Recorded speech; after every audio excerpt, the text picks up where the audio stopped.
ನಾನು ಇವತ್ತು BK ಹರಿಪ್ರಸಾದ್ ಅವರು ಅವರ ಸಾಮಾಜಿಕ ಜಾಲತಾಣಗಳ ಅವರ ಅಧಿಕೃತ ಸಾಮಾಜಿಕ ಜಾಲತಾಣಗಳಲ್ಲಿ ಒಂದು ಮೆಸೇಜನ್ನು ಹಾಕ್ತಾರೆ, ಒಂದು ಟ್ವೀಟ್ ಮಾಡ್ತಾರೆ ಮತ್ತು ಫೇಸ್ಬುಕ್ನಲ್ಲಿ ಹಾಕ್ತಾರೆ. ಒಂದು ರಾಷ್ಟ್ರ ರಕ್ಷಣಾ ಪಡೆ ಅನ್ನೋ ಗುಂಪಿನಲ್ಲಿ ಪುನೀತ್ ಕೆರಳಿ, ನನ್ನ ನಂಬರ್ ಅದು 9590734057 ನಂದೇ ನಂಬರು.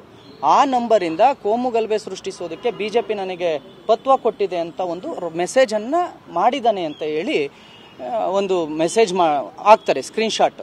ನಾನು ಕೇಳ್ತಾ ಇರೋದು, ಆ ಸ್ಕ್ರೀನ್ಶಾಟ್ ನಿಮಗೆ ಎಲ್ಲಿ ಸಿಕ್ತು? ಆ ಸ್ಕ್ರೀನ್ಶಾಟ್ ನೀವು ಸೃಷ್ಟಿ ಮಾಡಿದ್ದ ಅಥವಾ ಎಲ್ಲಿ ಸಿಕ್ಕಿದೆ? ತಗೊಬನ್ನಿ ಅದನ್ನು. ಆ ಸ್ಕ್ರೀನ್ಶಾಟೇ ನಕಲಿ.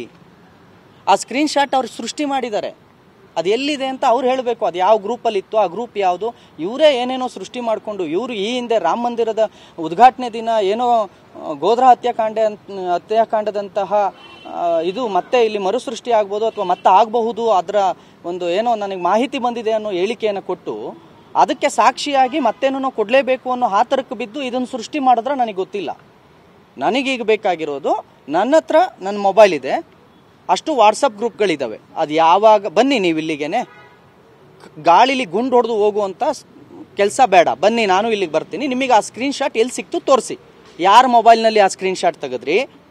ಆ ಸ್ಕ್ರೀನ್ಶಾಟ್ ಎಲ್ಲಿ ಸೃಷ್ಟಿ ಆಯಿತು? ಅಥವಾ ನೀವು ಫೇಕ್ ನ್ಯೂಸ್ನ ಯಾಕೆ ಹರಡಿದ್ರಿ? ಇವತ್ತು ರಾಜ್ಯದಲ್ಲಿ ಕೋಮು ದ್ವೇಷವನ್ನು ಬಿತ್ತುತ್ತಾ ಇದ್ದೀರಾ. ನನಗೆ ನಿನ್ನೆಯಿಂದ ಸುಮಾರು 35ಕ್ಕೂ ಹೆಚ್ಚು ಮುಸಲ್ಮಾನರು ಕರೆ ಮಾಡಿ ಬೆದರಿಕೆ ಹಾಕ್ತಾರೆ. ಏನು ಸ್ಕ್ರೀನ್ಶಾಟ್ಸ್?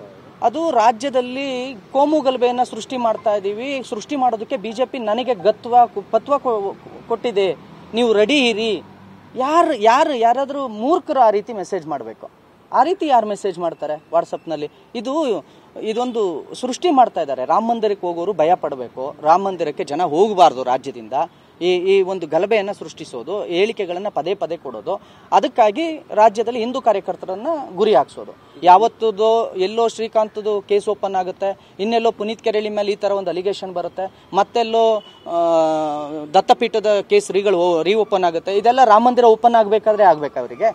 ನನಗೀಗ ನಾನು ಬೇರೆ ಏನೂ ಕೇಳ್ತಿಲ್ಲ. BK ಹರಿಪ್ರಸಾದ್ ಅವರು ಯಾವ ಆಧಾರದ ಮೇಲೆ, ಯಾವ ನಂಬಿಕೆ ಮೇಲೆ ಅಥವಾ ನೀವು ಅದನ್ನು ಸೃಷ್ಟಿ ಮಾಡಿದ್ರೋ ಎಲ್ಲಿಂದ ಬಂತು ಅನ್ನೋದನ್ನ ನನಗೆ ಬಂದಿಲ್ಲ ಹೇಳಬೇಕು. ಅದನ್ನು FIR ಮಾಡಿ ಅಂತ ಬಂದರೆ ಮೇಲಿಂದ ಫೋನ್ಗಳು ಬರ್ತವೆ, FIR ಆಗ್ತಾ ಇಲ್ಲ.